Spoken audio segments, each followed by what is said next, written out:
Hi, എല്ലാവർക്കും പുതിയൊരു വീഡിയോയിലേക്ക് സ്വാഗതം. ഇന്ത്യയിലെ മുഗൾ എംപയറിൻ്റെ പതനത്തിന് ശേഷം ഉയർന്നു വന്നിട്ടുണ്ടായിരുന്ന റീജിയണൽ സ്റ്റേറ്റുകളെ നമുക്ക് 3 ബ്രോഡ് കാറ്റഗറി ആയിട്ട് തരംതിരിക്കാൻ സാധിക്കുന്നതാണ്. അതിലൊന്നാമത്താണ് സക്സസർ സ്റ്റേറ്റ്, രണ്ടാമത്താണ് ഇൻഡിപെൻഡൻറ്റ് കിങ്ഡം, മൂന്നാമത്തെയാണ് ദ ന്യൂ സ്റ്റേറ്റ്. അതിൽ സക്സസർ സ്റ്റേറ്റ് എന്ന് പറയുന്നത് പണ്ട് മുഗൾ എംപയറിൻ്റെ ഭാഗമായിരുന്ന പിന്നീട് അതിൽ നിന്നും വേർപെട്ട് പോയവയാണ് നമ്മൾ സക്സസർ സ്റ്റേറ്റ് എന്ന് വിളിക്കുന്നത്. ഇവർ മുഗൾസിൻ്റെ പരമാധികാരത്തെ ചോദ്യം ചെയ്യുകയൊന്നും ചെയ്തിട്ടില്ല. പകരം ഇവർ വിർച്വലി ഇൻഡിപെൻഡൻ്റ് ആയിട്ടുള്ള ഒരു സ്റ്റേറ്റിനെ എക്സ്റ്റാബ്ലിഷ് ചെയ്യുകയാണ് ചെയ്തിട്ടുള്ളത്. ഇവർക്ക് ഉദാഹരണമാണ് ബംഗാൾ, അവധ്, ഹൈദരാബാദ് തുടങ്ങിയവയൊക്കെ. അടുത്ത കാറ്റഗറിയാണ് ഇൻഡിപെൻഡൻറ്റ് കിങ്ഡംസ്. മുഗൾസിന് അവരുടെ പ്രൊവിൻസസിന് മുകളിലുണ്ടായിരുന്ന നിയന്ത്രണങ്ങളൊക്കെ ഡീസ്റ്റെബിലൈസ് ആയതോടുകൂടി നിലവിൽ വന്നവയാണ് ഇൻഡിപെൻഡൻറ്റ് കിങ്ഡംസ്. ഉദാഹരണം പറയുകയാണെങ്കിൽ മൈസൂർ, രാജ്പുത്ത് തുടങ്ങിയവയെല്ലാം. മൂന്നാമത്തെ കാറ്റഗറിയാണ് ന്യൂ സ്റ്റേറ്റ്. ന്യൂ സ്റ്റേറ്റ് എന്നാൽ മുഗൾ എംപയറിന് റെബലായിട്ട് നിന്നുകൊണ്ട് സ്ഥാപിക്കപ്പെട്ടിട്ടുള്ളവയാണ് ന്യൂ സ്റ്റേറ്റ് എന്ന്. ഉദാഹരണം പറയുകയാണെങ്കിൽ മറാത്ത, സിഖ്, ജാട്ട് തുടങ്ങിയവയെല്ലാം ഇതിന് ഉദാഹരണങ്ങളാണ്. നമുക്കിനി ഓരോ റീജിയണൽ കിങ്ഡംസിനെ കുറിച്ച് നോക്കുകയാണെങ്കിൽ ആദ്യം വരുന്നത് ഹൈദരാബാദാണ്. ആസാഫ് ജാ ഹൗസ് ഓഫ് ഹൈദരാബാദിൻ്റെ സ്ഥാപകൻ കിലിച്ച് ഖാനാണ്. ഇദ്ദേഹത്തെ നമ്മൾ കൂടുതലും അറിയപ്പെടുന്നത് നിസാമുൽ മുൽക്ക് എന്നാണ്. ഡെക്കാനിൽ ഒരു ഇൻഡിപെൻഡൻറ്റ് കിങ്ഡം സ്ഥാപിക്കണം എന്ന ആശയം ആദ്യമായിട്ട് മുന്നോട്ട് കൊണ്ടുവരുന്നത് സുൽഫിക്കർ ഖാനായിരുന്നു. എന്നാൽ 1713 ഇദ്ദേഹം മരണമടയുന്നതോടുകൂടി ആ ആഗ്രഹം സഫലമാകാതെ പോയി. അന്നത്തെ മുഗൾ എംപയറിൻ്റെ ഡെക്കാനിലെ ഫുൾ ഫ്ലെജ്ഡ് വൈസ്രോയായി നിയമിക്കപ്പെട്ട വ്യക്തിയായിരുന്നു മുബാരിസ് ഖാൻ. എന്നാൽ ഇത് ഇഷ്ടപ്പെടാതിരുന്ന കിലിച്ച് ഖാൻ മുബാരിസ് ഖാനുമായിട്ട് യുദ്ധത്തിൽ ഏർപ്പെടാൻ തീരുമാനിക്കുകയും അങ്ങനെ 1724 ബാറ്റിൽ ഓഫ് ഷഗർകേദയിൽ വെച്ച് മുബാരിസ് ഖാനെ പരാജയപ്പെടുത്തുകയും വധിച്ചു കളയുകയും ചെയ്തു. ഇതോടുകൂടി ഡെക്കാൻ്റെ കൺട്രോള് കിലിച്ച് ഖാൻ്റെ കൈകളിലെത്തുകയും 1725 അവിടുത്തെ വൈസ്രോയായി നിയമിതരാകുകയും ചെയ്തു. ഇതോടുകൂടി ആസാഫ് ജാ എന്ന ടൈറ്റിൽ അദ്ദേഹത്തിന് തന്നെ സ്വന്തമായിട്ട് ഇടുകയും ചെയ്തു. അടുത്ത പ്രൊവിൻസാണ് അവധ്. അവധ് എന്ന ഇൻഡിപെൻഡൻറ്റ് പ്രിൻസിപ്പാലിറ്റിയുടെ സ്ഥാപകൻ സാദത്ത് ഖാനാണ്. ഇദ്ദേഹം കൂടുതലും അറിയപ്പെടുന്നത് ബുർഹാൻ ഉൽ മുൽക്ക് എന്ന പേരിലാണ്. ഇദ്ദേഹം ഒരു ഷിയ മുസ്ലിം ആയിരുന്നു. ഇദ്ദേഹം പിന്നീട് സെയ്ദ് ബ്രദേഴ്സിനെതിരെ ഒരു കോൺസ്പിരൻസിയിൽ ഇൻവോൾവ് ആകുകയും അതോടുകൂടി ഇദ്ദേഹം കൂടുതൽ മൻസബ് നൽകേണ്ടി വരികയും ചെയ്തു. പിന്നീട് ഇദ്ദേഹത്തെ കോർട്ടിൽ നിന്ന് പുറത്താക്കുകയും ഇതോടുകൂടി അദ്ദേഹം പുതിയൊരു ഇൻഡിപെൻഡൻറ്റ് കിങ്ഡം സ്ഥാപിക്കുകയും ചെയ്തു. ഇതിനുശേഷം ഇന്ത്യയിലെ നാദിർ ഷായുടെ ആക്രമണങ്ങൾ കൂടി വരികയും വലിയ രീതിയിലുള്ള വർധന വരികയും ഇദ്ദേഹത്തിൻ്റെ കയ്യിൽ നിന്നും വലിയ രീതിയിലുള്ള കൊള്ള മുതലുകൾ അല്ലെങ്കിൽ ബൂട്ടി ആവശ്യപ്പെടുകയും ചെയ്തു. ഇതോടുകൂടി ഈ ഒരു പ്രഷർ താങ്ങാൻ കഴിയാതെ വന്ന ബുർഹാൻ ഉൽ മുൽക്ക് ആത്മഹത്യ ചെയ്യുകയാണ് പിന്നീട് ചെയ്യുന്നത്. ഇദ്ദേഹത്തിൻ്റെ മരണശേഷം സഫ്ദാർ ജംഗ് അവധിൻ്റെ പുതിയ നവാബായിട്ട് സ്ഥാനമെടുക്കുകയും ചെയ്തു. അടുത്തതായിട്ട് വരുന്ന റീജിയണൽ സ്റ്റേറ്റാണ് ബംഗാൾ. ഇൻഡിപെൻഡൻറ്റ് സ്റ്റേറ്റ് ഓഫ് ബംഗാളിൻ്റെ സ്ഥാപകൻ എന്ന് പറയുന്നത് മുർഷിദ് കുലി ഖാനാണ്. വളരെ കഴിവുള്ള ഇദ്ദേഹം ബംഗാളിനെ വളരെ പ്രോസ്പെറസ് ആയിട്ടുള്ള ഒരു സ്റ്റേറ്റായിട്ട് മാറ്റിയെടുക്കുകയും ചെയ്തു. ഇദ്ദേഹത്തിന് ശേഷം ഇദ്ദേഹത്തിൻ്റെ മകനായിരുന്ന ഷുജാ ഉദ്ദീൻ 1927 അധികാരമേൽക്കുകയും അതിനുശേഷം സർഫറാസ് ഖാൻ അധികാരമേൽക്കുകയും ചെയ്തു. എന്നാൽ 1740 ബീഹാറിൻ്റെ ഡെപ്യൂട്ടി ഗവർണറായിരുന്ന അല്ലിവർദി ഖാൻ ഗിരിയയിൽ വെച്ച് സർഫറാസ് ഖാനെ വധിച്ചു കളയും. ഇതോടുകൂടി പവേഴ്സ് അസ്യൂം ചെയ്ത ശേഷം അല്ലിവർദി ഖാൻ ഇയർലി ട്രിബ്യൂട്ട് നൽകിക്കൊണ്ട് മുഗൾസിൽ നിന്നും ഇൻഡിപെൻഡൻ്റ് ആയിട്ട് മാറുകയും ചെയ്തു. അടുത്തതായിട്ട് എസ്റ്റാബ്ലിഷ് ആകുന്ന സ്റ്റേറ്റാണ് രാജ്പുത്ത്. 18ാം നൂറ്റാണ്ടോടുകൂടി തന്നെ രാജ്പുത്ത് അവരുടെ ഇൻഡിപെൻഡൻറ്റ് കിങ്ഡം എക്സ്റ്റാബ്ലിഷ് ചെയ്യുവാനുള്ള ശ്രമങ്ങളൊക്കെ ആരംഭിച്ചിട്ടുണ്ടായിരുന്നു. ഇതോടുകൂടി മുഗൾ ഭരണാധികാരിയായിരുന്ന ബഹദൂർ ഷാ ഒന്നാമൻ അജിത് സിംഗിനെതിരെ 1708 മാർച്ച് ചെയ്യുകയും ഇതിനിടയിൽ അജിത് സിംഗ് ജയ്സിംഗ് ഒന്നാമനും ദുർഗദാസ് റാത്തോറുമായിട്ടൊരു സഖ്യം ചേരുകയും എന്നാൽ ഈ അലയൻസ് പിന്നീട് തകർന്നു പോവുകയും ചെയ്തു. ഒരു കാലത്ത് ഡൽഹി മുതൽ വെസ്റ്റേൺ കോസ്റ്റ് വരെ വ്യാപിച്ച് കിടന്നിരുന്ന ഒരു വലിയ പ്രദേശം മുഴുവൻ നിയന്ത്രിച്ചിരുന്നത് രാജ്പുത്തായിരുന്നു. അടുത്ത സ്റ്റേറ്റ് എന്ന് പറയുന്നത് മൈസൂരാണ്. 18ാം നൂറ്റാണ്ടോടുകൂടി തന്നെ അപ്പിയറായ മറ്റൊരു സ്റ്റേറ്റ് ആയിരുന്നു മൈസൂർ. വെസ്റ്റേൺ ഗാട്സിൻ്റെയും ഈസ്റ്റേൺ ഗാട്സിൻ്റെയും ജംഗ്ഷനിൽ വരുന്ന ഈ ഒരു പ്രദേശം ഭരണം നടത്തിയിരുന്നത് വോഡയർ ഡൈനസ്റ്റി ആയിരുന്നു. എന്നാൽ വിവിധ ശക്തികൾക്ക് ഈ ഒരു പ്രദേശത്തിൻ്റെ ഇമ്പോർട്ടൻസ് കൊണ്ട് തന്നെ ഇതിൽ താല്പര്യമുണ്ടായിരുന്നു. അങ്ങനെ ഈ ഒരു പ്രദേശം നിരന്തരം ഒരു യുദ്ധക്കളമായിട്ട് മാറി. അങ്ങനെ അവസാനം ഈ പ്രദേശം ഹൈദരാലിയുടെ കൈകളിൽ എത്തിച്ചേരുകയും തുടർന്ന് വലിയ കുഴപ്പങ്ങളൊന്നുമില്ലാതെ ഭരണം നടത്തി പോരുകയും ചെയ്തു. എന്നാൽ ബ്രിട്ടീഷുകാരുടെ കൈ കടത്തലുകൾ ശക്തമായതോടുകൂടി ഹൈദരാലിയും മകൻ ടിപ്പു സുൽത്താനും പിന്നീട് ബ്രിട്ടീഷുകാരുമായിട്ട് നിരന്തരം യുദ്ധങ്ങളിൽ ഏർപ്പെടുവാൻ വേണ്ടി ആരംഭിക്കുകയും ചെയ്തു. അടുത്ത സ്റ്റേറ്റ് ആയിരുന്നു കേരള. തിരുവിതാംകൂറിനെ തലസ്ഥാനമാക്കി ഇൻഡിപെൻഡൻറ്റ് സ്റ്റേറ്റ് ഓഫ് കേരള സ്ഥാപിച്ചത് മാർത്താണ്ഡവർമ്മയായിരുന്നു. കന്യാകുമാരി മുതൽ കൊച്ചി വരെയുള്ള പ്രദേശങ്ങളായിരുന്നു ഈ ഒരു സ്റ്റേറ്റിന് കീഴിൽ വന്നിരുന്നത്.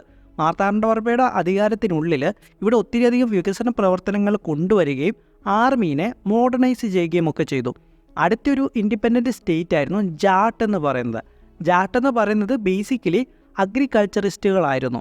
ഇവർ ഡൽഹി, മധുര, ആഗ്ര തുടങ്ങിയ പ്രദേശങ്ങൾ കേന്ദ്രീകരിച്ചായിരുന്നു ജീവിച്ചു പോന്നിരുന്നത്. ഔറംഗസീബിൻ്റെ അടിച്ചമർത്തലുകൾക്കെതിരെ ഇവർ വലിയ രീതിയിലുള്ള റിവോൾട്ടുകളും നടത്തിപ്പോന്നു.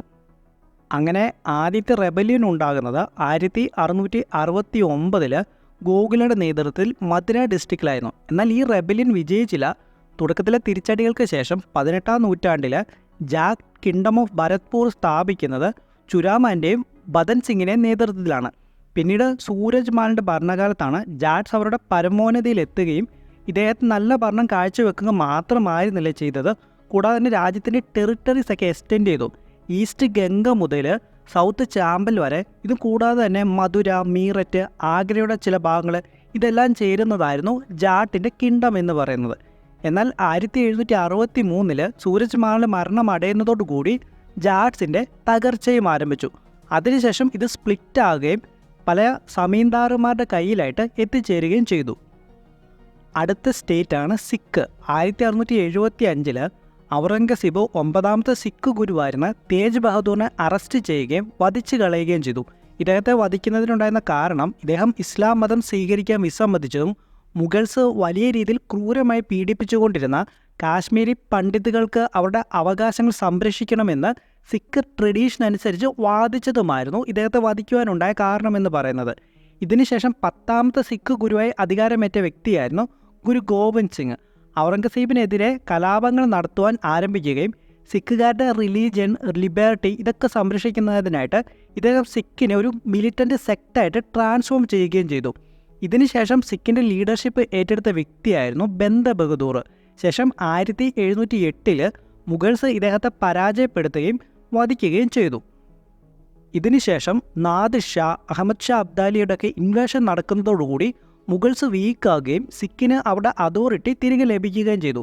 ഈ സമയം സിക്ക് 12 മീസിൽസ് അല്ലെങ്കിൽ കോൺഫെഡറേസി ആയിട്ട് റീഓർഗനൈസ് ചെയ്യുകയും, നമ്മൾ പഞ്ചാബ് എന്ന കിങ്ഡത്തെക്കുറിച്ച് പറയുന്ന സമയത്ത് ഇതുമായിട്ട് ബന്ധപ്പെട്ട ഏറ്റവും അധികം ക്രെഡിറ്റുകൾ ലഭിക്കുന്ന വ്യക്തി എന്ന് പറയുന്നത് രഞ്ജിത് സിംഗ് ആണ്.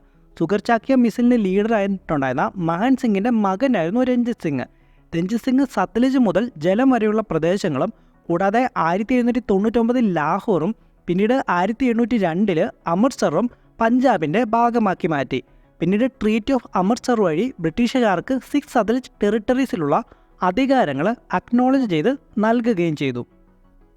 രഞ്ജിത് സിംഗ് വളരെ എഫിഷ്യൻ്റ് ആയിട്ടുള്ള ഒരു ഭരണാധികാരിയായിരുന്നു. ഇദ്ദേഹം യൂറോപ്യൻസിൻ്റെ സഹായത്തോടു കൂടി ആർമീനെ വലിയ രീതിയിൽ മോഡേണൈസ് ചെയ്യുകയും, എന്നാൽ ഇദ്ദേഹത്തിൻ്റെ അവസാന കാലഘട്ടമായപ്പോഴേക്കും ബ്രിട്ടീഷുകാർ ഇദ്ദേഹത്തോട് നിർബന്ധിച്ചുകൊണ്ട് 1838 ഷാ ഷുജയും ബ്രിട്ടീഷുകാരുമായിട്ട് ഒരു ട്രൈപാർട്ടി ഉടമ്പടി ഒപ്പുവയ്ക്കുകയും ചെയ്തു. അതുവഴി ബ്രിട്ടീഷ് ട്രൂപ്പിന് പഞ്ചാബ് വഴി ഒരു പാസേജ് പ്രൊവൈഡ് ചെയ്യേണ്ടി വരികയും പിന്നീട് ഷാ ഷുജ കാബൂളിൻ്റെ ത്രോൺ അസൈൻ ചെയ്യുകയും ചെയ്തു. 1839 രഞ്ജിത് സിംഗ് മരണമടയുന്നതോടുകൂടി ഇതിനുശേഷം വരുന്ന ഭരണാധികാരികൾ ആരും തന്നെ കഴിവുള്ളവർ ആയിരുന്നില്ല. അതോടുകൂടി ഇവഞ്ച്വലി ഈ ഒരു പ്രദേശം ബ്രിട്ടീഷുകാർക്ക് വിട്ടുകൊടുക്കുകയും ചെയ്യേണ്ടി വരുന്നു. അങ്ങനെ നമ്മൾ പഠിക്കുന്ന അടുത്ത ഇൻഡിപെൻഡൻറ്റ് സ്റ്റേറ്റാണ് ഇൻഡിപെൻഡൻറ്റ് സ്റ്റേറ്റ് ഓഫ് മറാത്താസ് എന്ന് പറയുന്നത്. അന്നത്തെ മോസ്റ്റ് ഫോർമിഡബിൾ ആയിട്ടുള്ള പ്രൊവിൻസ് ആയിരുന്നു മറാത്താസ് എന്ന് പറയുന്നത്. നല്ല കഴിവുള്ള പെഷ്വാസിന് കീഴിൽ മറാത്താസ് മുഗൾ അതോറിറ്റിനെ മാൽവയിൽ നിന്നും ഗുജറാത്തിൽ നിന്നും പിഴുതെറിഞ്ഞുകൊണ്ടാണ് അവരുടെ അധികാരം സ്ഥാപിച്ചെടുക്കുന്നത്. ഈ ഒരു സമയം മുഗൾ ഡോമിനേഷന് മേലെ ചീഫ് ഇൻഹെറിറ്റൻസ് ആയിട്ടുള്ള അവകാശങ്ങൾ ക്ലെയിം ചെയ്യുക വരെ ഇവർ ചെയ്തിട്ടുണ്ട്. എന്നാൽ 1761 അഹമ്മദ് ഷാ അബ്ദാലിയുമായിട്ടുണ്ടായ 3ാം പാനിപ്പത്ത് യുദ്ധത്തിൽ ഇവരുടെ അതോറിറ്റീസ് ഒക്കെ ചലഞ്ച് ചെയ്യപ്പെട്ടിട്ടുണ്ടായിരുന്നു. എന്നാൽ ഇതിൽ നിന്നുമൊക്കെ വേഗത്തിൽ റിക്കവറായി ഇന്ത്യയിൽ ഒരു പൊളിറ്റിക്കൽ സൂപ്രീമസിക്ക് വേണ്ടിയുള്ള ഈസ്റ്റ് ഇന്ത്യ കമ്പനിയുടെ സ്ട്രഗിൾസിന് വലിയ രീതിയിലുള്ള ചലഞ്ചസ് കൊടുക്കുകയും മറാത്താസ് ചെയ്തു. അങ്ങനെ ഇതിൽ നമ്മൾ അവസാനമായിട്ട് നോക്കുന്നതാണ് റോഹില ഖാണ്ട് ഫറൂഖാബാദും. 17ാം നൂറ്റാണ്ടിൽ അഫ്ഗാനിസ്ഥാനിൽ നിന്നും ഇന്ത്യയിലേക്ക് നടന്ന മൈഗ്രേഷൻ്റെ ബാക്കി പത്രമായിരുന്നു ബംഗിഷ് പത്താൻ എന്ന കിങ്ഡവും റോഹില ഖാണ്ട് എന്ന സ്റ്റേറ്റും. 18ാം നൂറ്റാണ്ടിൻ്റെ പകുതിയോടുകൂടി അഫ്ഗാനിസ്ഥാനിലെ പൊളിറ്റിക്കൽ ആൻഡ് എക്കണോമിക് ആയിട്ടുള്ള സ്റ്റേറ്റുകൾക്ക് ഡിസ്ട്രപ്ഷൻ ഉണ്ടായതുകൊണ്ട് തന്നെ ഇന്ത്യയിലേക്ക് അഫ്ഗാനിസ്ഥാനിൽ നിന്നും വലിയ രീതിയിലുള്ള ഒരു കുടിയേറ്റമുണ്ടായി. ഇതേ സമയം നാദിർഷയുടെ വരവ് കാരണം കൊളാപ്സ് ആയിരുന്ന നോർത്ത് ഇന്ത്യൻ അഡ്മിനിസ്ട്രേഷൻ്റെ അഡ്വാൻറ്റേജ് എടുക്കുകയും റുഹിലഖാൻ എന്ന ഒരു പെറ്റി കിങ്ഡം സ്ഥാപിച്ചെടുക്കുകയും ചെയ്തു. നോർത്ത് കുമയൂൺ മുതൽ സൗത്ത് ഗംഗ വരുന്ന ഹിമാലയത്തിൻ്റെ ഫുട് ഹിൽസിലാണ് ഈ ഒരു പ്രദേശം സ്ഥാപിച്ചെടുക്കുന്നത്. ഇവിടെ ജീവിച്ചിരുന്ന വ്യക്തികളായിരുന്നു റോഹിലാസ്. ഇവർ അവിടെ ഉണ്ടായിരുന്ന ജാട്ട്, മറാത്ത, അവധ്, ബ്രിട്ടീഷേഴ്സ് എന്നിവരുടെ അടുത്ത് നിന്നും വലിയ രീതിയിലുള്ള പീഡനങ്ങൾ ഏറ്റുമേടിക്കേണ്ട സാഹചര്യവും പിന്നീട് വന്നു. ഫറൂഖാബാദ് എന്നാൽ ഫറൂഖ്സിയുടെയും മുഹമ്മദ് ഷായുടെയും കാലഘട്ടത്തിൽ മുഹമ്മദ് ഖാൻ ബംഗഷ് എന്ന അഫ്ഗാൻകാരൻ ഡൽഹിക്ക് കിഴക്കായി സ്ഥാപിച്ച ഒരു ഇൻഡിപെൻഡൻറ്റ് കിങ്ഡമായിരുന്നു ഫറൂഖാബാദ് എന്ന് പറഞ്ഞത്. ഇത്രയുമാണ് റീജിയണൽ സ്റ്റേറ്റുമായിട്ട് ബന്ധപ്പെട്ട കാര്യങ്ങൾ. ഇനി ഇവരുടെ നേച്ചറും ലിമിറ്റേഷൻസും ഒക്കെ നോക്കുകയാണെങ്കിൽ ഇവരൊക്കെ വളരെ ഇൻഡിപെൻഡൻ്റ് ആയിട്ടുള്ള പൊളിറ്റിക്കൽ സിസ്റ്റമായിട്ടായിരുന്നു നിന്നിരുന്നത്. ഇവരെല്ലാം തന്നെ മുഗളിൻ്റെ ഇമ്പീരിയൽ അതോറിറ്റിയുമായി നല്ല രീതിയിലുള്ള ടൈസ് മെയിൻറ്റെയിൻ ചെയ്യുകയും ചെയ്തിട്ടുണ്ടായിരുന്നു. ഇവർ മുഗൾ ഭരണത്തിന് കീഴിൽ ഒരു അംബ്രല്ലയുടെ കീഴിൽ നിൽക്കുന്ന പോലെയായിരുന്നു നിന്നിട്ടുണ്ടായിരുന്നത്. ഇവൻ റെബൽ ചീഫായിട്ടുണ്ടായിരുന്ന മറാത്താസും സിഖും കൂടെ മുഗൾ എംപയറിൻ്റെ സുപ്രീമസിയും അധികാരത്തെയുമൊക്കെ അംഗീകരിച്ചിട്ടുണ്ടായിരുന്നു. ഈ ഒരു ഭാഗത്ത് എമർജ് ചെയ്തു വന്നുകൊണ്ടിരുന്ന പൊളിറ്റി എന്ന് പറയുന്നത് ഇവരെല്ലാം തന്നെ ഫങ്ഷൻ ചെയ്തുകൊണ്ടിരുന്നത് ഡിഫറെൻറ്റ് ലോക്കൽ ഗ്രൂപ്പുകളായിട്ടുണ്ടായിരുന്ന സമീൻദാർസ്, മെർച്ചൻറ്റ്, ലോക്കൽ നോബേഴ്സ് തുടങ്ങിയവരുടെയൊക്കെ ഒരു കൊളാബറേറ്റീവ് ആയിട്ടുള്ള സപ്പോർട്ടോട് കൂടിയായിരുന്നു. ഈ പ്രൊവിൻഷ്യൽ റൂളേഴ്സ് എല്ലാം ഇതുപോലെയുള്ള ലോക്കൽ ഇൻട്രസ്റ്റുകളെ ടേക്ക് കെയർ ചെയ്തുകൊണ്ടായിരുന്നു മുന്നോട്ട് പോയിക്കൊണ്ടിരുന്നത്. ഇതിനൊരു എക്സെപ്ഷൻ ഉണ്ടായിരുന്നത് മൈസൂർ മാത്രമായിരുന്നു. റീജിയണൽ സ്റ്റേറ്റുകളുടെ ലിമിറ്റേഷൻ നമ്മൾ നോക്കുകയാണെങ്കിൽ നല്ലൊരു ഫിനാൻഷ്യൽ, അഡ്മിനിസ്ട്രേറ്റീവ്, മിലിറ്ററി ഓർഗനൈസേഷൻസ് ഒക്കെ രൂപീകരിക്കുവാനായിട്ട് ഇവർ പരാജയപ്പെട്ടു പോയി. ഇവർക്ക് നല്ല സാമ്പത്തിക സ്ഥിതിയോ അല്ല നല്ല രീതിയിലുള്ള ഭരണം, നല്ല രീതിയിലുള്ള പട്ടാളമോ ഒന്നും ഇവർക്കുണ്ടായിരുന്നില്ല. മൈസൂർ പോലെയുള്ള ചില സ്റ്റേറ്റുകളൊക്കെ മോഡേണൈസ് ചെയ്യാൻ നോക്കിയിരുന്നുവെങ്കിലും അവർക്കും അതിന് വേണ്ടിയിരുന്ന സയൻസ് ആൻഡ് ടെക്നോളജികളൊന്നും പര്യാപ്തമായിരുന്നില്ല. അടുത്ത കുഴപ്പമെന്ന് പറയുന്നത് നെയ്ബറിംഗ് സ്റ്റേറ്റ് ആയിട്ടുണ്ടായിരുന്ന ഇവർ പരസ്പരം യുദ്ധം ചെയ്തുകൊണ്ടിരിക്കുകയായിരുന്നു. പക്ഷേ അങ്ങനെയാണെങ്കിൽ കൂടെ ഒരു അൾട്ടിമേറ്റ് പവറിലേക്ക് എത്തിച്ചേരുവാനായിട്ട് ഇവർക്ക് സാധിച്ചില്ല ആർക്കും തന്നെ. ഇവരെല്ലാം തന്നെ മുഗൾ പവറിനെ ചലഞ്ച് ചെയ്യാൻ കഴിവുണ്ടായിരുന്നുവെങ്കിലും ഓൾ ഇന്ത്യ ലെവലിൽ ഒരു സ്റ്റേബിൾ പൊളിറ്റി ആയിട്ട് റീപ്ലേസ് ചെയ്യാൻ സാധിക്കുന്നവരായിരുന്നില്ല. ഈ ഒരു സമയം കൊണ്ട് തന്നെ അഗ്രികൾച്ചറിൽ നിന്നുള്ള വരുമാനം കുറയുന്നതിലൂടെ ജഗീന്ദാരി ക്രൈസിസ് കൂടി വരികയും അഗ്രികൾച്ചർ കുറയുകയും ചെയ്തു. പിന്നീട് ആകപ്പാടെ ഉണ്ടായിരുന്ന സർപ്ലസ് ഷെയറുകളൊക്കെ വീതിച്ചെടുക്കാനുള്ള ആളുകളുടെ എണ്ണം കൂടുകയും ഇതോടുകൂടി ജഗീന്ദാരി ക്രൈസിസ് കുറച്ചും കൂടി മോശമാകുകയും ചെയ്തു. പിന്നെ നമ്മൾ ട്രേഡ് നോക്കുകയാണെങ്കിൽ ഇൻറ്റേർണലും ഫോറിനുമായിട്ടുള്ള ട്രേഡ് നല്ല രീതിയിൽ പ്രോസ്പെറസ് ചെയ്തിരുന്നുവെങ്കിലും എക്കണോമി മുഴുവൻ സ്റ്റാഗ്നൻ്റ് ആയിരുന്നു ബാക്കിയുള്ളവയിലെല്ലാം. അപ്പോൾ ഇത്രയാണ് നമുക്ക് റീജിയണൽ സ്റ്റേറ്റുകളെക്കുറിച്ചും അതുമായിട്ട് ബന്ധപ്പെട്ട കാര്യങ്ങളുമായിട്ട് ഈ ഒരു പോർഷനിൽ നമുക്ക് പഠിക്കാനുള്ളത്. ഇതൊക്കെ അതിൻ്റെ ബാക്കിയൊക്കെ മുന്നോട്ട് പോകുമ്പോൾ ഉണ്ട്. ഇപ്പോൾ ഇത്രയും പഠിക്കാം. അതിനിടയ്ക്ക് നമ്മുടെ വളരെ ചെറിയൊരു ചാനലാണ്. നമ്മൾ ഒത്തിരി എഫോർട്ട് ഇട്ടിട്ടാണ് ഈ ഒരു വീഡിയോസ് കാര്യങ്ങളൊക്കെ ചെയ്യുന്നത്. അതിനുവേണ്ടി ഒത്തിരി ടൈം കാര്യങ്ങളൊക്കെ നമ്മൾ സ്പെൻഡ് ചെയ്യുന്നുണ്ട്. അപ്പോൾ അതുകൊണ്ട് ഞങ്ങൾക്ക് ഒരു റിക്വസ്റ്റാണ്, നമ്മുടെ വളരെ ചെറിയൊരു ചാനലാണ്. നിങ്ങൾ സപ്പോർട്ടില്ലാതെ നമുക്ക് മുന്നോട്ട് പോകുക എന്ന് പറയുന്നത് പ്രാക്ടിക്കലി പോസിബിൾ അല്ല. അതുപോലെ തന്നെ വീഡിയോയ്ക്കകത്ത് എന്തെങ്കിലുമൊക്കെ പോരായ്മകളുണ്ടെങ്കിൽ നിങ്ങളത് ഡെഫിനറ്റ്ലി കമൻറ്റ് ചെയ്യണം. അപ്പോൾ എങ്ങനെയെങ്കിലുമൊക്കെ വരുന്ന തെറ്റുകളൊക്കെ തിരുത്തുന്ന സമയത്തായിരിക്കുമല്ലോ നമുക്ക് കുറച്ചും കൂടെ ബെറ്ററായിട്ട് മുന്നോട്ട് പോകാനും സാധിക്കാം. അപ്പോൾ ഇത്രയാണ് പറയാനുള്ളത്. ആരെങ്കിലും ചാനൽ സബ്സ്ക്രൈബ് ചെയ്തിട്ടില്ലെങ്കിൽ സബ്സ്ക്രൈബ് ചെയ്യണം, ലൈക്ക് ചെയ്യണം, കമൻറ്റ് ചെയ്യണം. അപ്പോൾ ഓക്കെ, താങ്ക് യു.